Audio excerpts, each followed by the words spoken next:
como lo hemos señalado ya varios domingos, donde se vuelve a tocar este tema del pan de vida, esta gran predicación que Jesús hace y que nos ha quedado en el capítulo 6 del Evangelio de San Juan. Dios, una de las maneras que tiene de presentarse, de mostrarse, de revelarse, de darse a conocer, es como aquel que alimenta a su pueblo. Y ese alimento físico, Jesucristo hoy hace referencia al maná en el desierto, la importancia que tiene no es solo la benevolencia de Dios para saciar el hambre en ese caso concreto, como Jesucristo lo hizo con la multiplicación de los panes, sino la significación, es decir, hacia dónde dirige nuestra atención.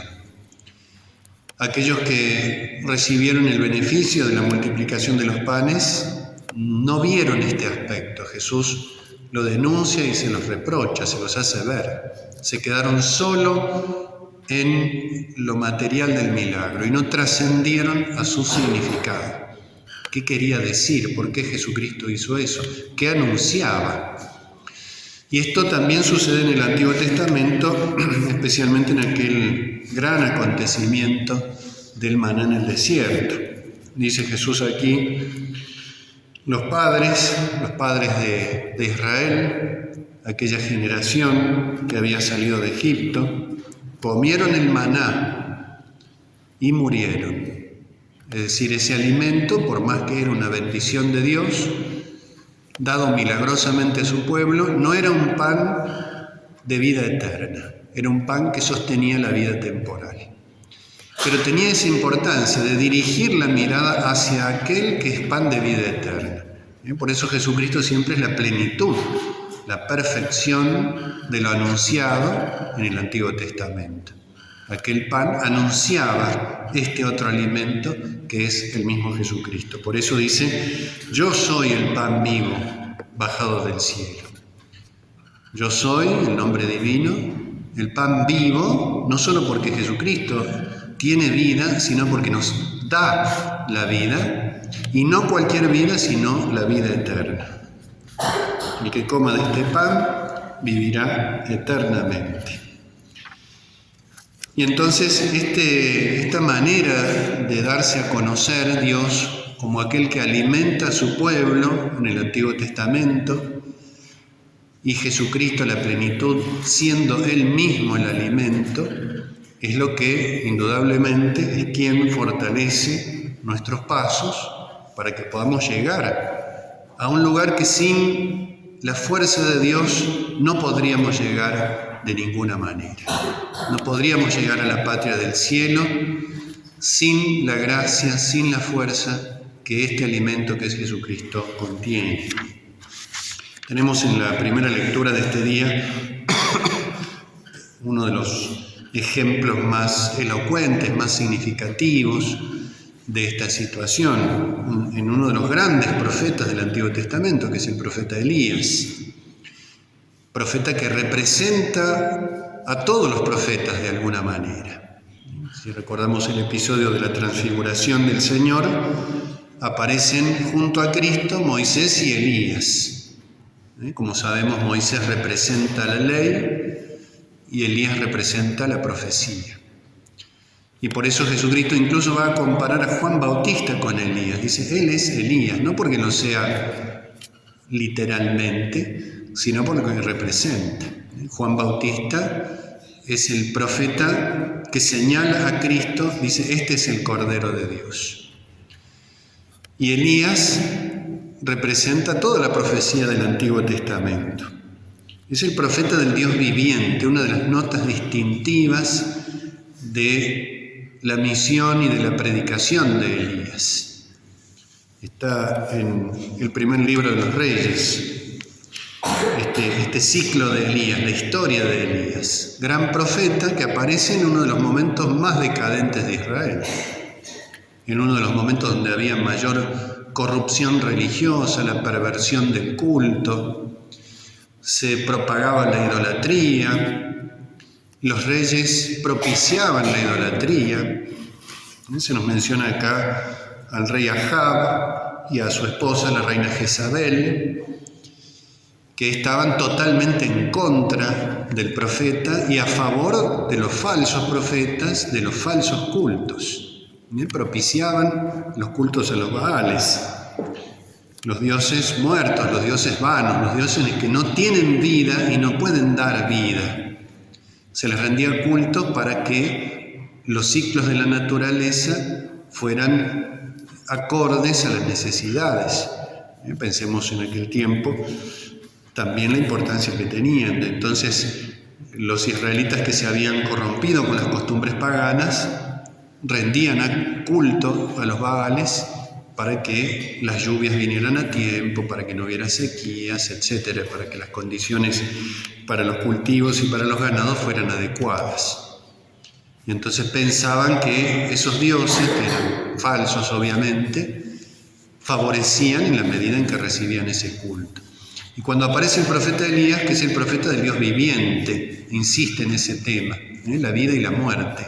Es uno de los centros, de las líneas vertebrales de toda la misión de Elías. Comienza abruptamente su misión, casi sin presentación, casi sin prólogo, y aparece afirmando esto, que solo Dios, el Dios verdadero, Yahvé, es el Dios vivo, los demás son dioses falsos, vanos, vacíos, muertos, y es el dueño de vida y muerte. Y por eso lo primero que sucede cuando comienza Elías su predicación es una gran sequía. Dios le dice: no habrá lluvia por 3 años, por más de 3 años.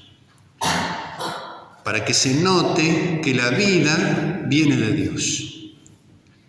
Que era lo que Dios hizo en el desierto también, llevando a Israel a ese límite del hambre y la sed, no para complicarle la existencia, sino para que el pueblo de Dios comprendiera que la vida viene de Dios. Y no solo la vida natural, la vida humana, sino la vida espiritual, la vida de la gracia. Entonces esta entrada en escena de Elías es muy contundente. Se notó claramente que los Baales no tenían ningún poder frente al único Dios verdadero, capaz de dar la vida y la muerte. Entonces por boca de Elías, Dios que habla por Elías, iba a haber sequía o iba a haber lluvia. No se podían divinizar esos ciclos naturales. Y Elías va a dar muerte a los falsos profetas, va a perseguir a ese culto corrompido, y por lo tanto el rey Ahab y especialmente la reina Jezabel lo van a perseguir a muerte. El pasaje que hemos leído hoy es uno de los más dramáticos en la vida de Elías. Un profeta totalmente independiente de cualquier presión de parte de los reyes o de parte del pueblo, solamente fiel a Dios. El único interés de Elías era ser fiel a Dios y predicar con fidelidad su palabra, aunque eso le atrajera las iras de los reyes, del pueblo y las persecuciones. Por eso Elías recibe una amenaza, una mala noticia, que es perseguido a muerte de parte de Ahab y de parte de Jezabel. Nos dice: Jezabel envió un mensajero a Elías, un mensajero de muerte, para decirle que los dioses me castiguen si mañana a la misma hora yo no hago con tu vida lo que tú hiciste con ellos. Una manera de decir que lo van a perseguir a muerte. Esa tristísima y dramática costumbre de Israel que Jesucristo también denuncia. Jesús le dice a los fariseos: ¿a qué profeta no persiguieron vuestros padres? Colmad la medida. Y entonces Elías se va solo por el desierto hacia el Horeb, hacia la montaña santa, hacia el encuentro con Dios, pero en el camino se siente morir, se desanima en el sentido profundo de esa palabra, pierde el ánimo, pierde la vitalidad, se desea la muerte. Él, que era el profeta de la vida, experimenta la máxima prueba de su vida, que es la muerte misma, una muerte de índole espiritual, podríamos decir. Y entonces deja de recorrer el camino por el desierto, se interrumpe por esta situación donde Elías se siente morir. Nos dice: se acostó y se quedó dormido. El dormirse muchas veces en la Biblia es signo de la muerte, no aquí que haya una muerte real, pero es un signo que anuncia la imposibilidad de seguir recorriendo el camino, y pensemos que el camino es la vida. El camino hacia el Oreb es el camino hacia Dios, hacia el encuentro definitivo. Por eso Elías nos representa también a nosotros. Nos puede pasar y nos pasa lo mismo. Sentimos que nos desanimamos en el camino que nos conduce a la patria celestial. Se nos anulan muchas veces las fuerzas espirituales y no podemos seguir recorriendo el camino. Pero un ángel lo tocó y le dijo: levántate, come. Lo va a hacer 2 veces esto. Esa repetición es la insistencia divina. Dios insiste una y otra vez, no solo 2, sino infinitas veces a lo largo de toda nuestra vida. Levántate, vuelve a la vida y come. Acá hay otro de los signos de la Eucaristía. Elías ve que había un pan cocido sobre piedras calientes y un jarro con agua. Entonces se alimenta. Son signos que anuncian la Eucaristía.